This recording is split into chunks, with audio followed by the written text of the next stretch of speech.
Welcome everybody to our National Capital Presbytery Stewardship webinar for November 17th, 2022.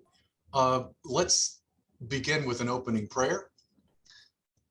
Gracious and loving God, we are in awe of all that you have given and entrusted to our care. We ask that you help each of us see clearly how we can point these gifts toward doing great ministry, doing great things that you call us to do here within our own churches in the National Capital Presbytery, with our neighbors here and those neighbors beyond. In your name we pray, amen. A couple of housekeeping things before we get started. As you know, this is being recorded.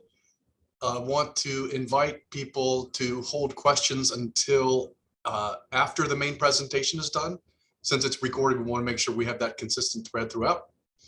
You can certainly type questions into the chat or wait till our guest speaker is finished and ask them online. So welcome to all who are joining live, and welcome to all who are going to be joining in future for on-demand viewing. We tend to get our widest audience for these seminars through our recordings that are going to be located on our stewardship page on the Presbytery website. So please feel free to come back and view this presentation at our website, www.thepresbytery.org. And I do mean to come back and watch this because we have an incredible and comprehensive experience in today's webinar. It's Adding Success to Sacred Giving is the title. This is full of really high value ideas, and it's in a very small space. So I'm happy to share that you can both listen and read, because our guest speaker has shared some slides that are organized with really solid bullet points of these amazing ideas. So it's going to be really easy for you to review. So Laura Brouse-Long is our speaker for today. Really thrilled to have someone like Laura share with us her experience, because she has it all. She's a unicorn. She has experience, like deep experience as a nonprofit fundraising professional. 26 years in national museums, 22 at the Smithsonian. She's also one of us, one of the people in the pews, a lifelong Christian. She's been a Presbyterian for 30 years, so she kind of gets our quirks, right? And she's an ordained elder and session member at New York Avenue Presbyterian Church. She's going to share with us a lot of her experiences from that congregation. And for the agenda today, 4 points. One, we're going to talk about the primary elements for success in generating gifts. 2, multi-channel fundraising and how repetition matters. 3, what do we do now? What to do next year and planning ahead. And 4, key partners in your work. Laura?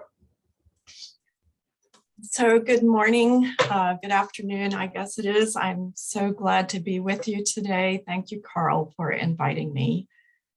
And I'm so happy to be part of this Presbyterian Fellowship and to partner with you on ideas for philanthropy in our sacred environments in our churches. Through all the challenges we've been through across the most recent years and continuing, our churches have been havens to retreat to for spirituality, nurture, belief, and growth. And in nurturing the relationships of membership in these sacred spaces, our work in generating gifts to support those spaces is often complex. Today, we're going to talk about stabilizing the effort of church stewardship in ways that become comfortable, using consistency, repetition, partnerships, and communication of impact. In this informal presentation, we'll cover a lot of ground, sharing proven best practices that elicit gifts of gratitude for the place our church has in our lives, how messages should not be about need, but about faith in action that benefits the church and those we serve and ourselves.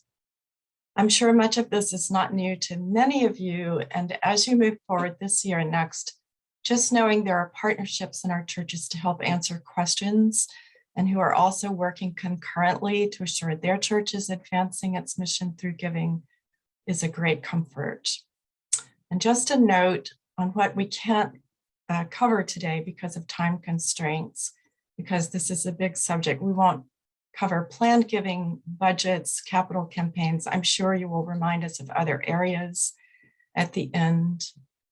Hopefully they're covered in other times within this presentation forum as you move forward.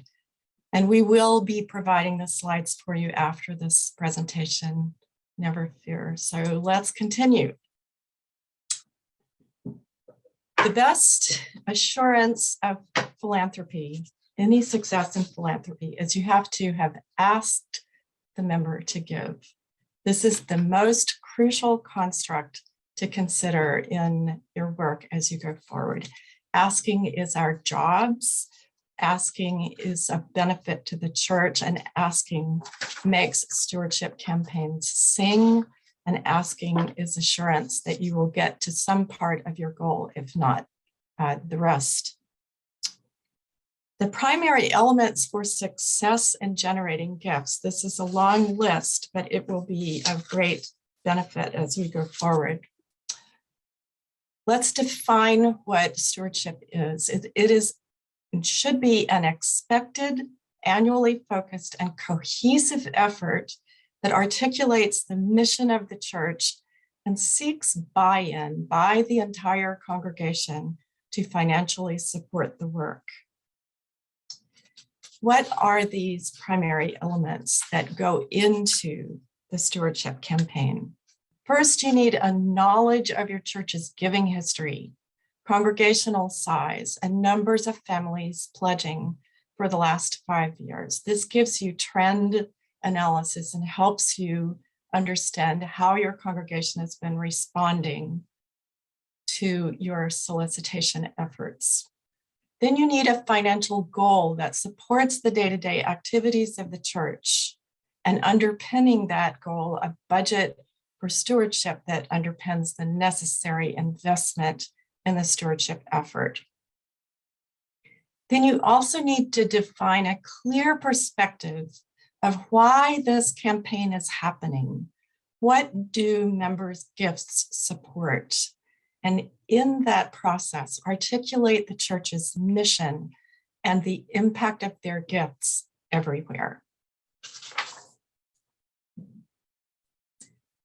Further, in the primary elements, an understanding of the fundamental tools for outreach, the processes to inspire gifts. How do you ask? When do you ask? Where do you ask? And a schedule of tasks that conform to the end of year goal, and committed partners to implement the work. These would be strong members who love the process of stewardship and want to assure that the church meets its goals at the end of the year and throughout the year for cash flow and demonstration of God's place in our lives and how we serve our communities. All right, wonderful, Laura. Thank you for setting a great base for getting started. Primary elements are really critical. Next, for some of us, we're going to love this. We need to start talking about quantifying what are our numbers, who's our audience, and how do we assess that? So as we mentioned, you want to calculate the number of members and make sure you have the right number in hand. And you want to also know for absolute certain the number of households pledging in each of the last 2 to 5 years. Your finance office should be able to give this to you. Your church treasurer, partnering with them is very important. Then the average annual total dollars pledged. Did you make goal? Have you set the goal in a place that the church, that meets the church's needs? And in concert with the church finance office, the church treasurer, and the session, through these numbers, you set the goal for next year based on this figure. For New York Avenue Presbyterian, just a little bit of benchmarking, and I benchmark often with other churches to see where we stand. Our congregation size is 446 people. The average attendance across the last few months has been around 188 people, a third of which is online. And this is not the same people in the same space each month. It is some people come in person and some people stay home, and it switches. As Alanda Carr in the Presbytery has said a lovely metric that I thought was really interesting.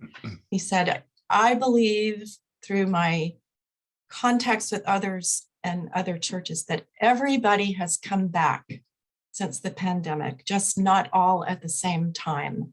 And I thought that was a beautiful construct.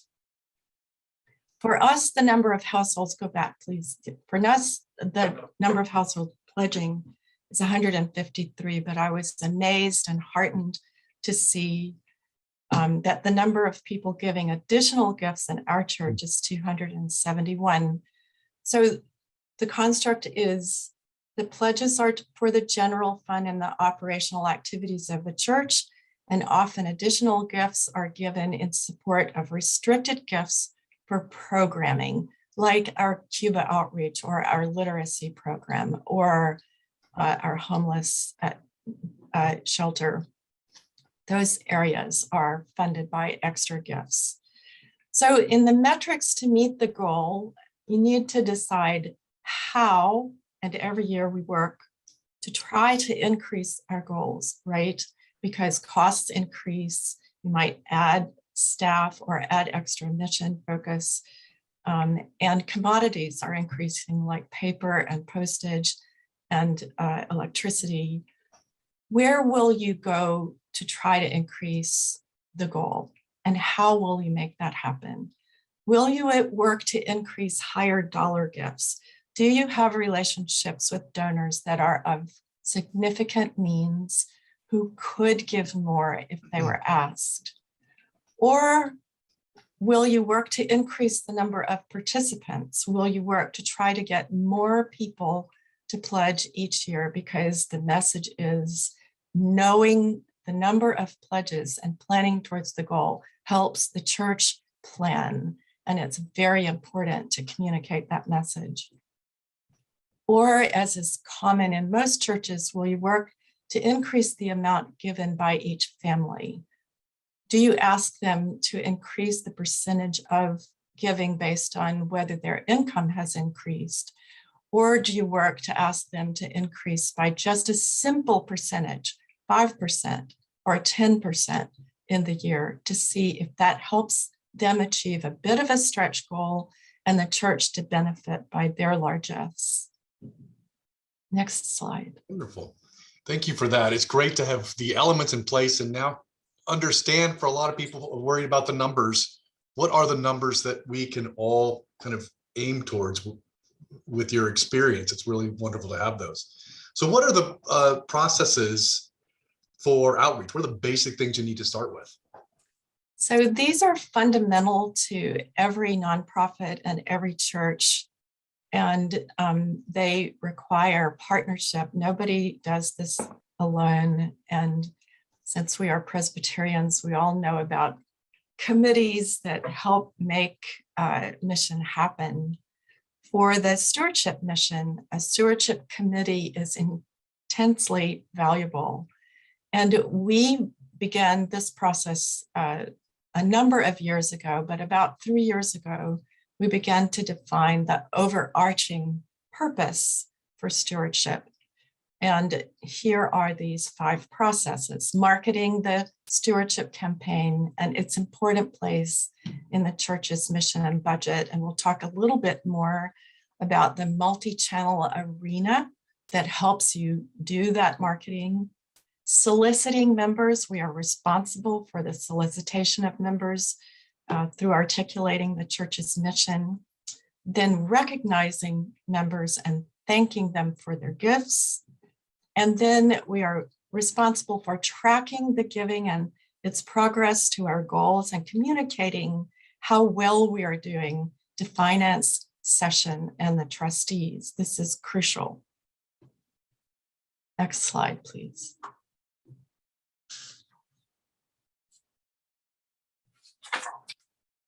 Continuing on the fundamental processes for outreach, setting a spiritual theme gives you a heartfelt spiritual focus for the stewardship campaign.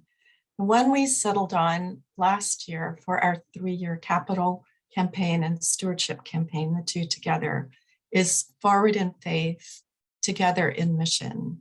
Other examples that I have found in the presbytery that are concurrent this year are giving of our time in prayer to deepen our relationship with Christ and growing our faith through generosity.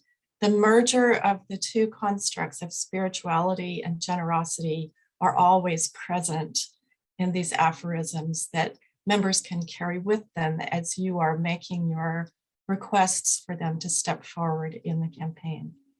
Then you set your primary launch and end dates for the campaign for a launch Sunday and a commitment or dedication Sunday. Typically, this is from 7 to 10 weeks of your calendar year, beginning in the fall and often ending before Thanksgiving because the Advent schedule in most churches is so very complete. It does not mean that you stop taking stewardship gifts and pledges in December, but you allow those to continue and you just formalize the dedication with a commitment Sunday ahead of Thanksgiving, if that is comfortable for you in your schedule. You announce the campaign, and while you are doing that, you want to make sure that in the weeks preceding, beginning in August or September, that you simultaneously secure active financial commitments and participation from your entire session and trustees. This practice is a crucial step that alerts the congregation when you do launch that these people that have been elected to lead the church absolutely believe in the church's mission and have stepped forward to do their very best to underpin the goal. Within the committee, the tasks for multi-channel outreach are concurrent and involve a tremendous amount of work. And when you are recruiting your members of stewardship, it is a really good idea to not only recruit people who are actively enthusiastic for your purpose and mission and making the goal happen, but are also proficient with skills that can help do this. So having someone that will partner with you on the mailing aspects and all of the logistics of getting the letter written, the print bid out, the printing done if it's done in-house by staff, and actually executing the mailing and getting it in the mail by the deadline. Then concurrent emails to members, in-person minutes for mission that happen during the service for the weeks of the campaign. These are from members who do pledge and are enthusiastic about communicating to other members. This is why I give. I want you to know why I give or why my family has chosen to support the church this year. This can be done in person during the service or even streaming. We have a number of members who work for the State Department and are living in other countries who actually join us for services every Sunday and have spoken in the Minutes for Mission site. Then make sure your website is ready and that you have campaign pages up with donate buttons. A ministry fair in the middle of the campaign is a lovely social engagement, a social hour that can be scheduled after church service. We had ours in mid-October. We had tables in the social hall with a bit of food and coffee and program chairs for every program at New York Avenue Presbyterian. This is the demonstration of the impact of what the stewardship campaign is supporting. Then follow on with a person that will take the role of assigning names of members who've given to write thank you notes, especially crucial to say thank you from the church that someone has made the decision to give out of their personal resources to support the church. And then the documentation of the financials for the budget office, the finance office, the budget committee trustees in session. Here's a picture of our the earliest part of our schedule that lists all the tasks and the people responsible and the dates chronologically. So the driving force is the chronology on the fourth column, and the decision-making for how all of this is executed. This is the flyer that we produced for the mission fair, ministry fair, that lists all of the programs that New York Avenue is involved with. We elicited articulation of those paragraphs from each of the program chairs, and they were available to all of the members who joined us that day and in the narthex of the church for a subsequent Sunday to just affirm the church's mission and all that we are doing. It is surprising how much it is, and I think you will be heartened if you produce one of these to go along with the mission while you're soliciting campaign involvement. Then you set the date for your mailing, decide if you're going to use a logo. For the mailing, we decided through our work with an outsourced council, a company that helps churches for capital campaigns, to continue the logo that we'd used in a prior year. You may have designers in your congregation who love the process of graphic design, but you can also find a large number of them on the web. Then recruit a letter writer, hopefully someone who knows fundraising or who has done a tremendous amount of writing in their work lives. And here I want to emphasize that longer letters do better in every area of fundraising. In all the nonprofit world, this is a proven best practice. Short letters, many board members think nobody is going to read all of that. Let's just do a short letter. People love the church and they know to give. But the fact is that the longer letter that communicates your mission and outreach demonstrates the solidarity of the clergy and their support of this program, contains multiple asks for giving, and shares programmatic outreach and what the church is doing for its mission long-term, communicates gravitas, substance, and the fact that the entire church is on board. This is a big deal. It's a big number. It's a year-long effort. It's very important. Within the letter, again, the subject areas are mission, your programs, the spiritual theme, your financial goal, the impact of their gifts, that every gift asks, and a major thank you for their having considered to do this for the church. It's typically signed by the senior pastor and the stewardship committee chairs. And then you need to determine whether your staff has the bandwidth to print these or outsource them. This is the list of elements for the entire mailing package: a reply device, a letter. The reply device has all of the normal things, fields that you would think of: the member's name and contact, the amount that they are going to pledge, which is front and center in the reply device, a URL for online giving if that's where they choose to make their gift, a commitment for planned gift, the gift type, cash, credit check, IRA, DAF, or stocks, the outer envelope, and stamped return envelope. And then, of course, the thank you notes for the committee. Next slide. This is a picture of our package with the logos. I'm sorry, I obscured the logo on the letterhead, but it's everywhere.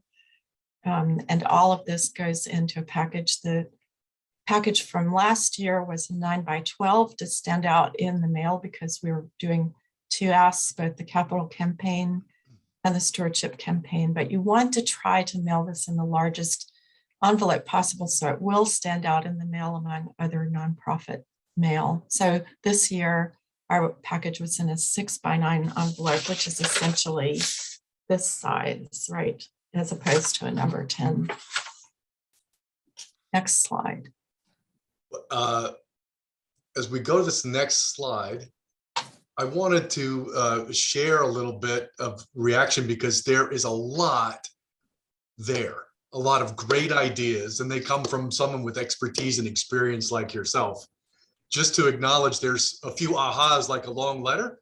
Boy, we could talk about that, but we certainly don't have the time. Love to learn more about that kind of thing. But what I wanted to almost advertise right now is what you referred to in bandwidth. A lot of our churches aren't going to have the same bandwidth that you might have. Not only you might have more resources, but you've got quick knowledge about what has worked. So you can go to that much quicker than other churches can.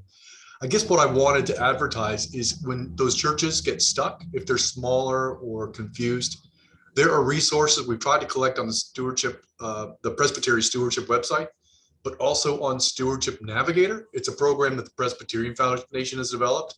I have been a part of that, the technology side of that. And it has a lot of these things that you've mentioned, where you don't have to reinvent. What is the thank you letter going to say? Or what is our letter going to say? So there are materials out there for us on stewardshipnavigator.org, especially for smaller churches or churches that don't have someone with your capabilities. So I just wanted to throw that out there as we move into this next slide called practical counsel. Like, what do you do? It's relevant question. I'm glad it's next.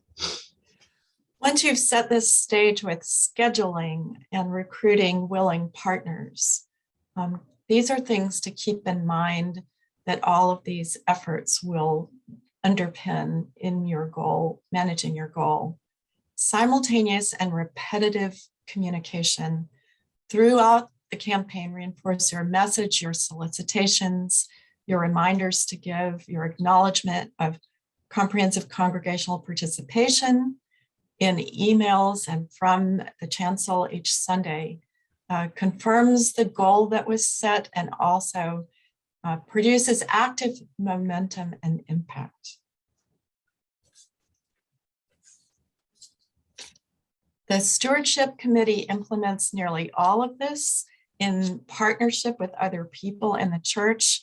The partnership particularly may occur with how your website pages are produced and the logistics for managing the URL and access and the way people are viewing the church for visiting or viewing the church for the campaign, with a direct link to giving with a Give Now button or Donate Now button that's monitored daily by the church staff in the finance office or church treasurer, and deposited at least weekly by the finance office so that you know what your numbers are up to date in the moment.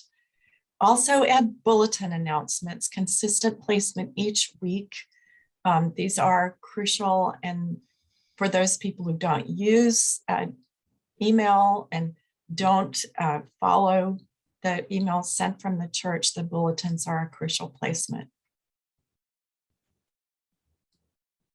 Then for your launch Sunday, an announcement by the pastor and stewardship committee chair together to reinforce that they have received within the last week the mailing by the church that communicates the interest, the impetus, the momentum, and the cohesive congregational focus to make the stewardship campaign happen, to underpin the church's budget. And then, as I mentioned, the minutes for mission, testimonials by members who pledge. This is all happening simultaneously. If you begin to work ahead in your planning, you have all of these set up. The person who is managing minutes for mission will have approached members all during August and September. Will you speak in church about why you give in an enthusiastic message for 2 or 3 minutes? And they're lined up and their schedule is set.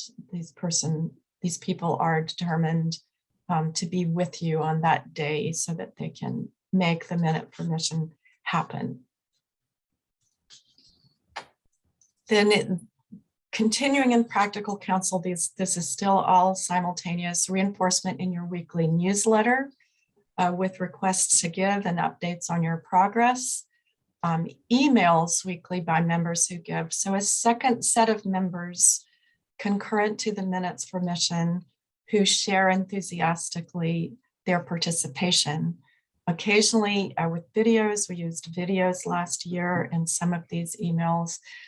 I like to do these on Sunday immediately after service. You know, people are on their phones within a half an hour of the service ending to see if something important has happened. This year we are doing them on Monday mornings. But so when the service is fresh in mind, when prayer requests are fresh in mind, before people's work days start, communicating this.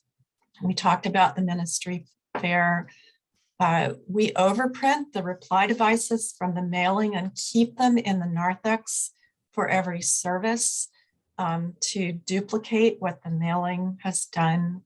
And then another wonderful tradition that is deeply meaningful and intensely symbolic is that on Commitment Sunday, the congregation goes together forward with their pledges to lay their pledges on the altar in a symbolic promise to give in the next year. For those people who've already pledged, there's even a small slip in the bulletin that they can extract that says, I have already pledged. But the idea of going together in this unified demonstration of faith and solidarity and recognition of the church's mission is a deeply meaningful spiritual practice that we have found extremely helpful to move us towards the end goal. Thank you for that. And speaking of thank you, what's a disciplined way that we can be really good about thanking those people who are making ministry possible? So in all of my experience in fundraising and also in church fundraising management, the process of thanking members is typically a stepchild of the fundraising process because of bandwidth, and it isn't thought of as absolutely necessary. But I'm here to tell you that it is a crucial process for not only assuring the member that the church has received their gift, but that they are recognized for having dug more deeply, given more concretely of their own personal resources. And a demonstration by a person who has already pledged, that is a person on the stewardship committee who's usually likely also on session. And it's important as you do this and you're recruiting your stewardship committee to elicit buy-in from them for a long-term commitment of acknowledgements. Olanda Carr, Paul Greer, others talk about stewardship all year. And we at New York Avenue Presbyterian Church have implemented that through the process of thanking. So you'll remember that I told you people are giving every week, not only fulfilling their pledges, but also giving, which is unrestricted money going towards the church's operational general fund, but also for programmatic restricted gifts. So you assign a member of the committee to assign names that come from the finance office of those who've given, confirming complete confidentiality. She or he does not share that information with anyone, but will distribute on a monthly basis names that have come from the committee for them to write to. Typically, if you have 6 or 7 committee members, this will be 6 or 7 names. It's not an egregious process, but it is meaningful to receive a handwritten thank you note from anybody about anything, and most particularly during this time. For our church, we have set a threshold and said that gifts of $10,000 and above go to the pastor for her to write thank you notes. Your church may be smaller and you might set that threshold at $2,000 or $5,000. But the pastor typically will call for very large gifts, say of 50,000 or higher, but thank you notes for 10,000. And she or he writes these as they are sent to her. The timing that you want to try to employ is within 2 weeks of gifts, so recency matters. And again, I mentioned handwritten notes. People who receive too much email, and email is considered too cursory. This is a really important process. And then, as I mentioned, ongoing thanks all year to members who give outside of pledges. Here's a picture of our thank you note with the logo that we chose for last year and this year. Great, thank you. What about who matters in this process? Who are our workers, helpers? So key partners, obviously, we approach this entire process with an understanding that God underpins our every effort for the church. And we approach all of this prayerfully. Then assuring that the pastors are on board with all of the ideas and support your processes and efforts with conversations with your members and donors, and conversations that help from the chancel on Sundays and in email to session and trustees and in meetings. Your session members and trustee members are intensely important, pivotally in not only in their gifts. You're hoping for far larger scale from them to underpin the budget. Your long-term donors, you want to make sure that all of those relationships are solid and that there's active participation in worship and services and continuing support of them by the pastors and by the committee members. Then your stewardship committee, which we've covered extensively. And of course, your finance office and your church treasurer. So I am in touch with the finance office and church treasurer multiple days a week in the last 2 months of the stewardship campaign, and even more often, so that we can report absolutely up-to-date figures and shift anything that's gone to the wrong ledger, for instance. Fantastic. So that's who. Now, what do we do? Where do we go with now? So there are many ways to assure that things are on track. But for now, if you haven't had this kind of planning infrastructure in place, there are things that you can do right now to help make certain that the congregation is aware that stewardship, a stewardship campaign is in play. The first is with your treasurer and church finance office review, who is not up to date with their giving.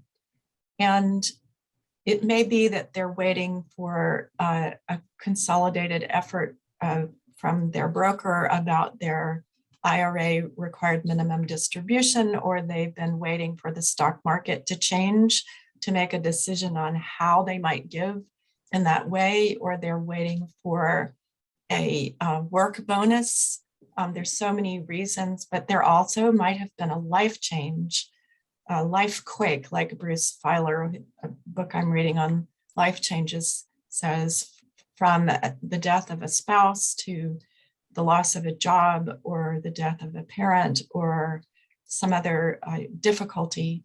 And you review all of that data, including non-pledged gifts, to determine whether you're going to ask the minister to make a call, or someone else on session, or trustees who may be very close to that person, to see, hey, Bill, is there a reason why we haven't seen a pledge from you this year? And is there anything I can do to help, or any questions I can answer?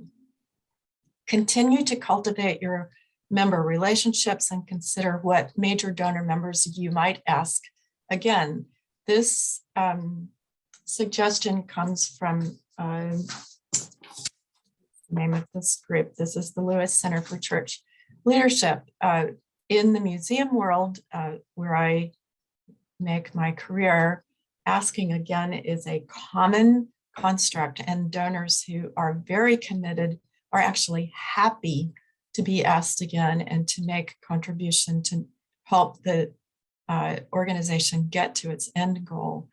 Think about the people who you know may have had a great financial benefit occur in their lives this year, or someone that may be a willing financial partner in helping you meet the end of the year goal. And then make thank you calls for larger gifts received. Continuing the thank you process is very important. Then send general thank yous and e-communications, including a donate now button, and stress the spiritual dimension of stewardship at every turn. Make sure your website is ready and the donation button and physical address are both on that website and in all of the materials that you transmit. Many nonprofits don't have the physical address on, and those donors that are most commonly used to using mail are looking for addresses if they don't have this at the ready. Most members I know have memorized the address of New York Avenue Presbyterian Church, but when they go to write an envelope, they may not remember. And then develop an email strategy for the last week of December, stressing every way to give. So through your website, with a call to your finance director, with a call to the stewardship chair or pastor, online giving, or just dropping a check in the mail. These are all of the ways that you want to make sure that you ramp up this email strategy. And we're talking 2 to 3 emails that week to make sure that you help move the church along to underpin the budget for its mission for the following year.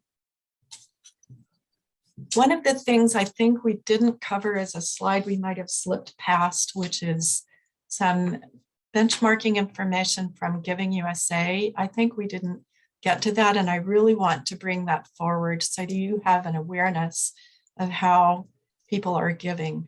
This, it's just the, yes, these are documented numbers from the Indiana University School of Philanthropy, a report they've been distributing for over 20 years called Giving USA. And it documents everywhere Americans give, the calculated total, and whether we are up or down. And these are very eye-opening numbers and a way to reinforce the fact that for those people who are philanthropic, they are giving in many places. Last year, 2021, Americans gave $485 billion to charities.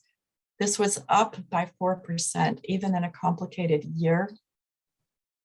Giving by individuals was 67% of that number, or nearly $327 billion, up nearly 5%. Giving to religion, churches, synagogues, and other faith-based organizations, not including colleges, as denominational universities are calculated in the education sector of the Giving USA report. Giving to religion, our churches, was 27% of this number, or nearly $136 billion, up by 5.4%. Giving to churches in the whole spectrum, the pie chart that you see when you subscribe to Giving USA, is by far the largest percentage of donations, and has been since time began. Colleges, which most of Americans believe is the largest scale of giving, is only 14% of the $485 billion.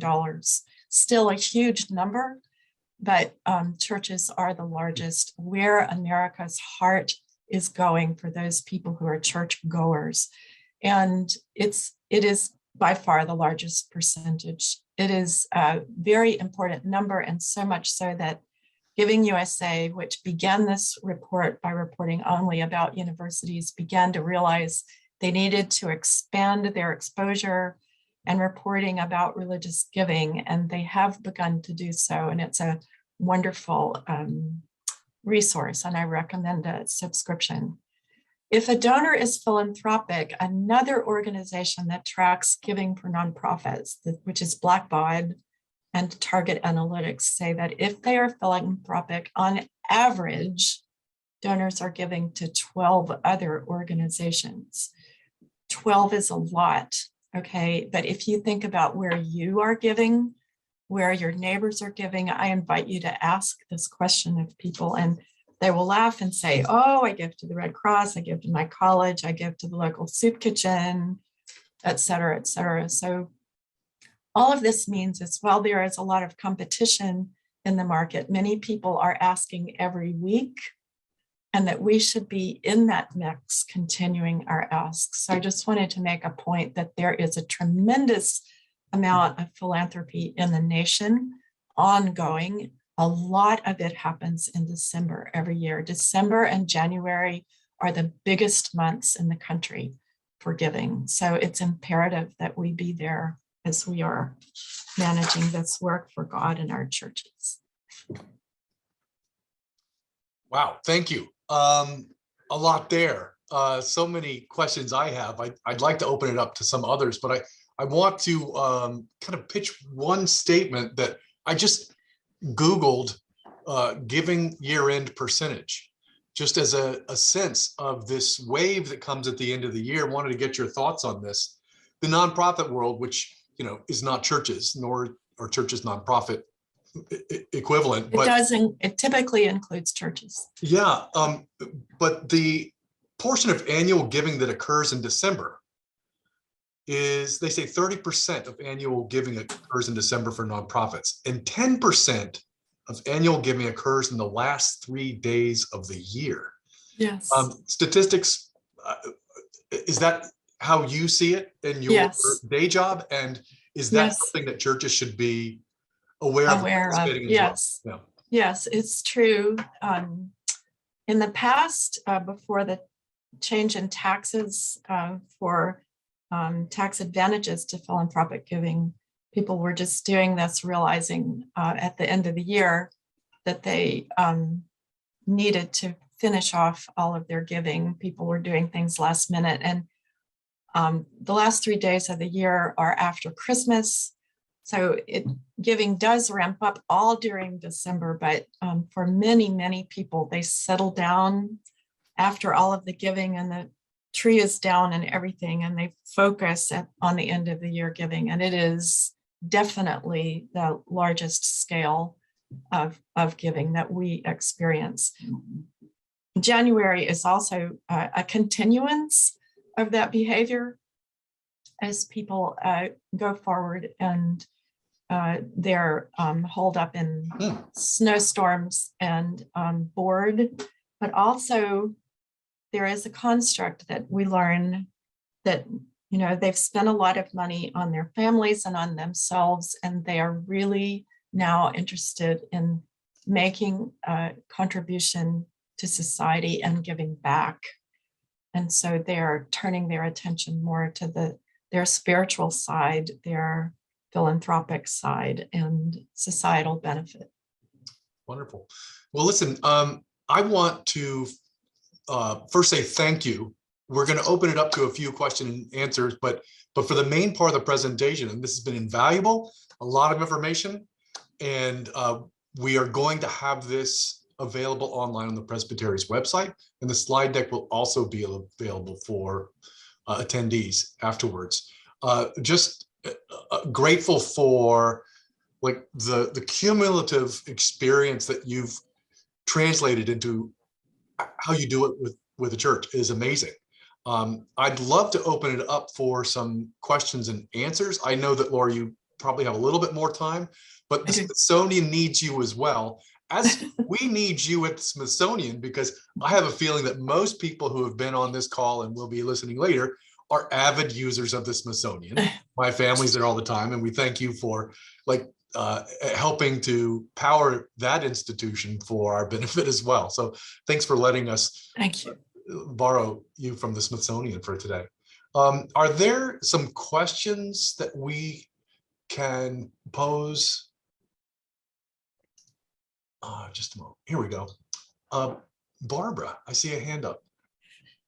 Are we really supposed to send out 2 to 3 emails between Christmas and New Year's as a local church? Yes, it really helps. Okay. It really helps. Okay. It is, and the reason for the volume is the same reason that a nonprofit will send thousands of pieces of direct mail multiple times a year. It is that some people have time to open in March, but not in September. Some people will have time to open on Wednesday, but not on Saturday. Some people will have time to open the following Monday and go back and look at their email and say, oh gosh, I forgot to answer this. I meant to do something. So it's a way to bring up the church's belonging, the brand equity of the church's name, and the fact that you really mean business and you need them to pay attention at some point during the week, please. And are we asking for an end of year gift or for people to pledge, or both? Maybe both, 2 or 3. Okay, great. Thank you. I'll do it. I'll let you know. Please. Can I just add for the next layer of that question? Because that was really an important question. And I wonder though, with your experience, Laura, at the Smithsonian and at New York Avenue Presbyterian, can we ask the same way the Smithsonian does? Like 3 times can be a lot. And churchgoers can roll their eyes because we're more of a family than a nonprofit. I mean, in my humble opinion. I understand. Are we getting people tired, or is there a different way we can phrase it that's more? I understand. I completely understand. And I did have to completely reorient myself in the way we were asking for church-related giving versus nonprofit giving and museum-based giving. We are asking for membership and renewal. We're also asking for mission-based giving. A lot of museums, for instance, ask people to join so they get free admission and free parking and discounts in their restaurants and the shops and everything. And we can't do that because we are partially funded by the federal government. And so we focus on mission, okay, and the impact of giving. So it is education of the nation's children. And you translate all of that mission-oriented articulation to what the church's benefit in the community is and in our lives personally, what the church means to us, how the church has benefited our lives. And it's important, I think, to include the fact that we have used the church always as havens of spirituality, but especially more so during the pandemic. The church was a respite, a nurturing space, a place where we could go where we had people we knew cared about our needs and who were also helping others. We still served lunches in the park to people experiencing homelessness all during the pandemic. We had partnerships by local restaurants, but we also had a budget that funded some of that. And the church was really happy to know that we were continuing those things. Our church is very deep in the social justice arena. And we, before the pandemic, were opening up the church during protests so people could stop in to have water and bathrooms. And we focused on that. And the church was really proud that we were doing that. So articulating those kinds of things on a regular basis and in each email helps reinforce the fact that their funding it's managing this and helping these processes move forward. It's not just, and I use just in quotes, about the spirituality and nurture of our own personal lives, but also the community outreach and the nurture of our congregation.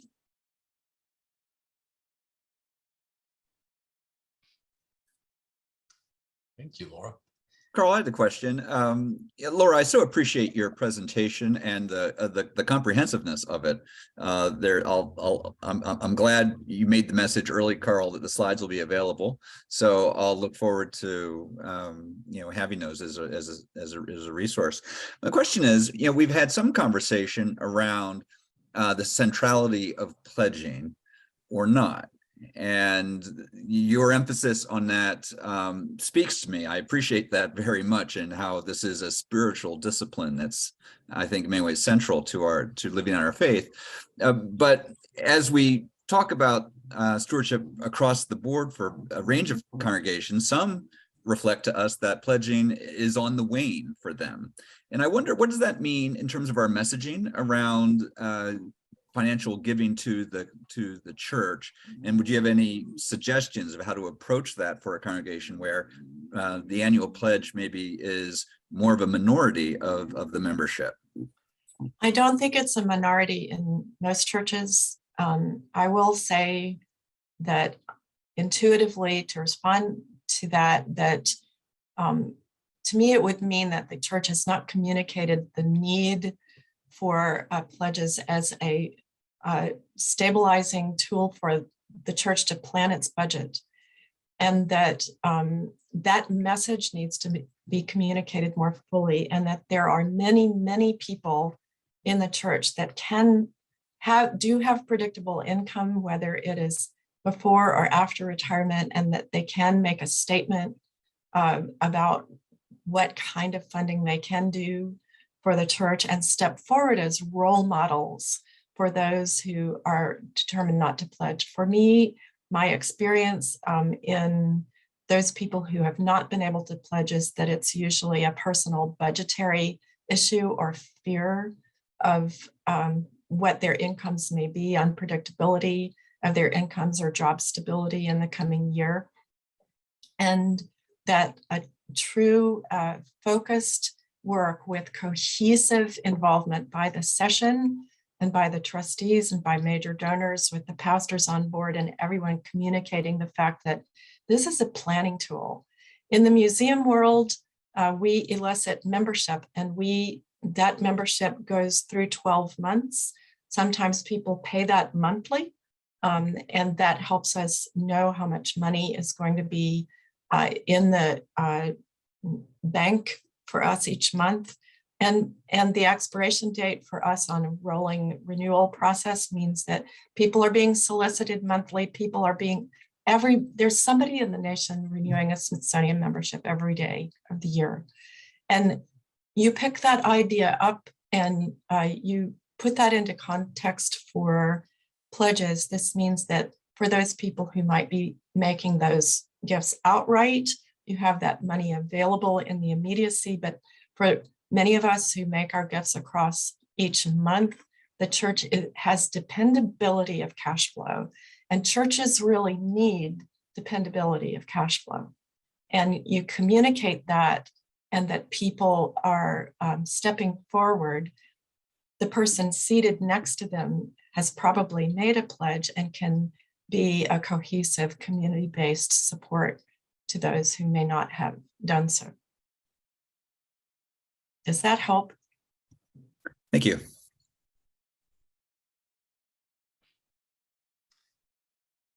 Great point, Pat. I think that's a really kind of a high volume conversation right now. And yeah, Laura, I don't want to ignore that you may see churches that have pledging on the wane, but I feel like it's really difficult for a church to manage a concrete outreach mission if they don't know how much cash they're going to have in October or March. Yeah, thank you for that. Well, listen, we're about at 1 o'clock. Laura, I think this has been an amazing time together. If there's more questions, we had our emails up, Laura's and mine, if anyone wants questions. We also have an amazing stewardship committee for the presbytery. Both Pat and Jim, who are still on, are members of that committee, and really grateful for their insights. They make it really, really strong. I'm really excited about some of the discussions going on, that we'll have some more programming next year based on some really kind of forward-looking ideas. So definitely stay tuned. I want to thank you, Laura, for just everything. And I want to thank everyone who has been able to attend today and those who will attend in the future for everything that you're doing for your churches, because it's the strength of our churches and our ministries that are going to like help people beyond us, far beyond our walls. And it's really exciting that we together are such an important and growing group if we can continue these kinds of discussions with the impact. Thank you for the opportunity. I really appreciate it. Thank you all. And thank you, Jesse, for facilitating this. All right. Bye-bye now. Good day all.